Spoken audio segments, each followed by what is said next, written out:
Perkembangan pada masa dewasa awal. Dewasa awal merupakan masa permulaan di mana seseorang mulai menjalin hubungan secara intim dengan lawan jenisnya. Usia dewasa awal ini berkisar antara 20 sampai 40 tahun. Perkembangan pada masa dewasa awal dibagi menjadi dua, yaitu perkembangan fisik dan kognitif serta perkembangan sosio-emosi. Perkembangan fisik dan kognitif pada masa dewasa awal. Pada perkembangan ini terdiri atas beberapa bagian. Yang pertama, transisi dari masa remaja menuju masa dewasa. Pada bagian ini terdiri atas dua transisi, yaitu masa beranjak dewasa atau emerging adulthood. Rentang usia masa ini berkisar antara 18 hingga 25 tahun. Masa ini ditandai oleh kegiatan bersifat eksperimen dan eksplorasi. Ada dua kriteria yang merujuk pada status dewasa, yaitu kemandirian ekonomi dan bertanggung jawab atas konsekuensi dari tindakannya sendiri. Transisi yang kedua yaitu transisi dari sekolah menengah ke perguruan tinggi. Transisi ini disertai oleh sejumlah pengalaman positif maupun negatif. Selanjutnya, perkembangan fisik. Pada perkembangan ini juga terdiri atas beberapa bagian. Yang pertama, perkembangan performa fisik. Performa fisik seringkali diraih antara usia 19 hingga 26 tahun. Dalam periode ini, terdapat bahaya tersembunyi dan kebiasaan kesehatan yang buruk. Yang kedua, kesehatan. Angka kematian individu dalam masa beranjak dewasa 2 kali lipat lebih besar dari remaja. Sebagian besarnya adalah laki-laki. Banyak dari mereka memiliki kebiasaan buruk terkait kesehatan yang akan mempengaruhi kesehatan mereka di masa nanti. Yang ketiga, pola makan dan berat tubuh. Berbicara tentang berat tubuh, ada yang namanya obesitas. Obesitas adalah sebuah masalah serius di mana mengalami kelebihan berat badan dan berisiko mengalami gangguan kesehatan dan faktor lingkungan. Yang keempat, ada olahraga secara teratur. Olahraga yang dilakukan secara cukup dan teratur dapat memberi keuntungan fisik maupun psikologis. Dan yang kelima, ada penyalahgunaan obat. Pada usia pertengahan 20-an, sering terjadi penurunan penggunaan obat. Yang menjadi perhatian utama yaitu mahasiswa yang mabuk-mabukan, sehingga dapat menyebabkan mahasiswa bolos kuliah, bermasalah dengan polisi, dan melakukan hubungan seks tanpa pelindung. Kebanyakan orang dewasa ingin berhenti, tapi terhambat oleh rasa ketagihan.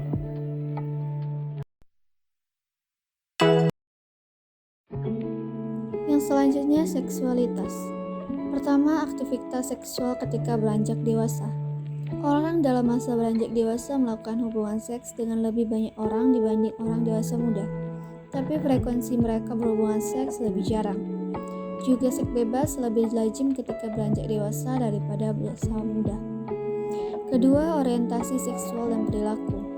Preferensi seksual individu kemungkinan besar adalah hasil dari kombinasi faktor genetis, hormonal, kognitif, dan lingkungan. Ketiga, infeksi yang ditularkan secara seksual atau disingkat STIS. Infeksi yang ditularkan secara seksual terjadi terutama lewat kontak seksual.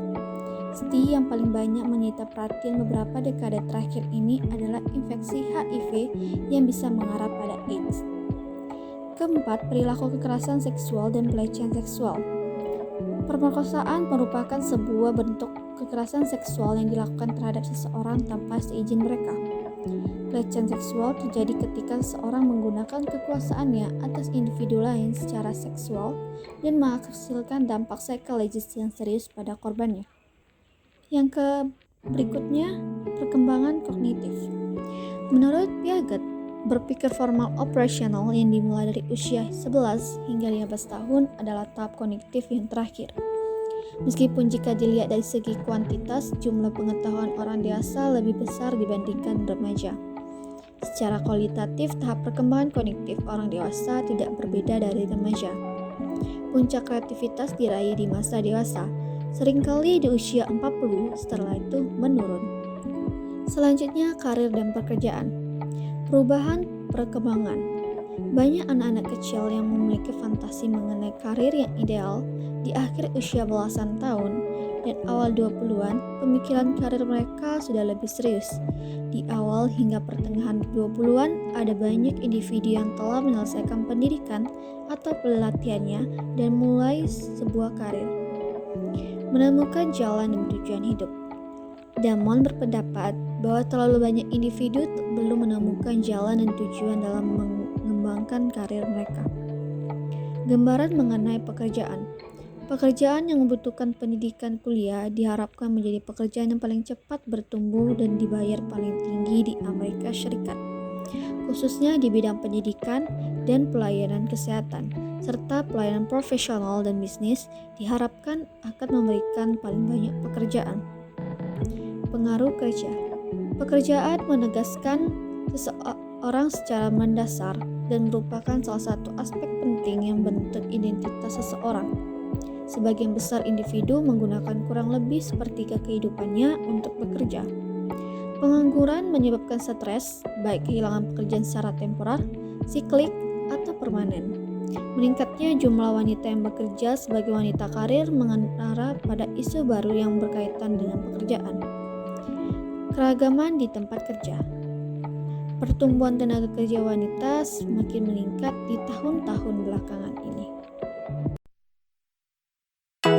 Pada bagian kedua mengenai perkembangan sosio-emosi di masa dewasa awal, yang dimana stabilitas dan perubahan yang berlangsung dari masa kanak-kanak hingga masa dewasa, yang mendeskripsikan stabilitas dan perubahan dalam hal temperamen dan kelekatan yang berlangsung di masa kanak-kanak hingga dewasa, yang dibagi menjadi temperamen dan kelekatan. Kaitan antar temperamen masa kanak-kanak dan kepribadian orang dewasa tergantung pada konteks pengalaman individual. Gaya kelekatan di masa dewasa berkaitan dengan sejumlah pola relasi dan hasil perkembangan. Sebagai contoh, orang dewasa yang punya kelekatan aman seringkali menunjukkan pola relasi yang lebih positif dibandingkan orang dewasa yang punya kelekatan tidak aman. Yang kedua, mengenai ketertarikan cinta dan relasi yang dekat. Mengidentifikasikan beberapa aspek penting dari ketertarikan cinta dan relasi yang akrab, yang dimana dibagi menjadi 3, ketertarikan, tipe-tipe cinta, dan berakhirnya percintaan. Kita suka berhubungan dengan orang yang serupa dengan kita, yang dimana persamaan dalam atribut-atribut kepribadian mungkin secara khusus penting dalam sebuah relasi yang berhasil. Ketertarikan fisik biasanya paling penting dalam awal suatu relasi, dan ketertarikan untuk fisik dapat bervariasi sebagai budaya dan sejarah waktu yang berbeda. Tipe-tipe cinta yang berbeda mencakup persahabatan, cinta romantis, dan cinta efektif. Persahabatan memainkan peran penting dalam perkembangan orang dewasa. Cinta romantis juga disebut cinta gairah, mencakup hasrat, seksualitas, dan campuran emosi. Cinta afektif juga disebut cinta yang berdekatan, biasanya menjadi lebih penting ketika relasi semakin matang. Berakhirnya, relasi akrab dapat menjadi sebuah peristiwa yang traumatis, namun pada beberapa individu, pengalaman ini dapat menimbulkan kebahagiaan dan perkembangan pribadi. Bagi sebagian besar individu, berakhirnya cinta ini menyakitkan dan melibatkan emosi yang intens. Pembahasan yang ketiga adalah gaya hidup orang dewasa. Kini orang dewasa dapat memilih berbagai gaya hidup dan bentuk keluarga yang diinginkan. Gaya hidup dan bentuk keluarga yang diinginkan yang pertama adalah orang dewasa yang hidup sendiri. Adapun keuntungan dari hidup sendiri adalah 1. Memiliki waktu untuk membuat keputusan mengenai perjalanan hidupnya. 2. Memiliki waktu untuk mengembangkan sumber daya pribadi untuk memenuhi tujuannya. 3. Memiliki kebebasan untuk membuat keputusan secara otonom dan mengejar minatnya. 4. Memiliki peluang untuk menjelajahi berbagai tempat baru dan mencoba hal-hal baru. Dan yang terakhir, memiliki privasi. Gaya hidup dan bentuk keluarga yang diinginkan yang kedua adalah kohabitasi pada orang dewasa. Kohabitasi atau cohabitation mengacu pada hidup bersama dan melakukan hubungan seksual meskipun tidak menikah. Gaya hidup dan bentuk keluarga yang diinginkan yang ketiga adalah orang dewasa yang menikah. Adakah keuntungan yang dapat diperoleh dengan memiliki pernikahan yang baik itu? Ya, tentu saja. Individu yang memiliki pernikahan yang bahagia umumnya hidup lebih lama, lebih sehat dibandingkan individu yang bercerai atau yang pernikahannya tidak bahagia. Gaya hidup dan bentuk keluarga yang diinginkan yang keempat adalah orang dewasa yang bercerai. Ada beberapa karakteristik tertentu dari pasangan yang bisa meningkatkan terjadinya perceraian, yaitu 1. Alkoholisme. 2. Masalah psikologis. 3. Kekerasan domestik. 4. Ketidaksetiaan. Dan 5. Pembagian tugas rumah tangga yang tidak adil. Gaya hidup dibentuk keluarga yang diinginkan yang kelima adalah orang dewasa yang menikah kembali. Orang dewasa yang menikah kembali biasanya memutuskan lebih cepat untuk melakukan pernikahan dengan rata-rata 50% dari mereka kembali menikah dalam waktu 3 tahun setelah bercerai. Gaya hidup dan bentuk keluarga yang diinginkan yang keenam adalah orang dewasa, gay, dan lesbian. Para peneliti menemukan bahwa relasi antara gay dan lesbian itu serupa dalam hal kepuasan, cinta, kegembiraan, dan konflik yang mereka alami. Pembahasan yang keempat yaitu mengenai pernikahan dan keluarga. Setiap gaya hidup yang dipilih orang dewasa memiliki tantangan-tantangan tertentu apapun gaya hidup itu. John Gottman telah menemukan 7 prinsip yang menentukan apakah pernikahan itu akan lestari atau tidak. Yang pertama, membuat peta cinta. Yang kedua, memelihara kasih sayang dan kekaguman.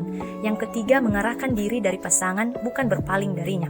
Yang keempat, membiarkan pasangan memengaruhi Anda. Yang kelima, memecahkan konflik-konflik yang dapat dipecahkan. Yang keenam, mengatasi jalan buntu atau gridlock. Dan yang ketujuh, menciptakan kesempatan untuk berbagi rasa. Bagi orang dewasa pada umumnya, peran sebagai orang tua adalah sesuatu yang direncanakan dengan baik, dikoordinasikan dengan berbagai peran lain dalam hidup, dan dikembangkan sejalan dengan situasi ekonomi individu. Berdasarkan riset yang dilakukan Emma Fish Hetherington, menemukan ada 6 jalur yang umumnya dilalui pria dan wanita setelah bercerai. Yang pertama, mereka yang mengalami peningkatan atau the enhancers. Yang kedua, mereka yang baik-baik saja atau the good enough. Yang ketiga, pencari atau the seekers. Yang keempat, mereka yang bebas atau libertines. Yang kelima, mereka yang penyendiri kompeten atau the competent loners. Dan yang terakhir, mereka yang kalah atau the divided. Pembahasan yang kelima adalah gender, relasi, dan perkembangan diri. Nah, kita akan membahas satu persatu. Yang pertama, gender dan komunikasi. Masalah komunikasi antara pria dan wanita sebagian disebabkan oleh perbedaan cara berkomunikasi yang mereka pilih. Deborah Tannen membedakan antara percakapan untuk membina hubungan atau rapport talk dari percakapan untuk memberikan laporan atau report talk. Yang kedua, mengenai perkembangan wanita. Berdasarkan hasil analisis Tannen yang menunjukkan preferensi wanita untuk terlibat dalam rapport talk, dapat disimpulkan bahwa relasi dan membina hubungan dengan orang lain merupakan hal yang sangat bernilai bagi wanita. Yang ketiga, mengenai perkembangan pria. Menurut pandangan ketegangan peran yang dikemukakan oleh Joseph Black tahun 1995, peran pria memiliki sifat kontradiktif dan tidak konsisten. Ada beberapa bidang peran pria yang dapat menimbulkan ketegangan. Yang pertama, kesehatan. Yang kedua, relasi pria dengan wanita. Dan yang ketiga, relasi pria dengan pria.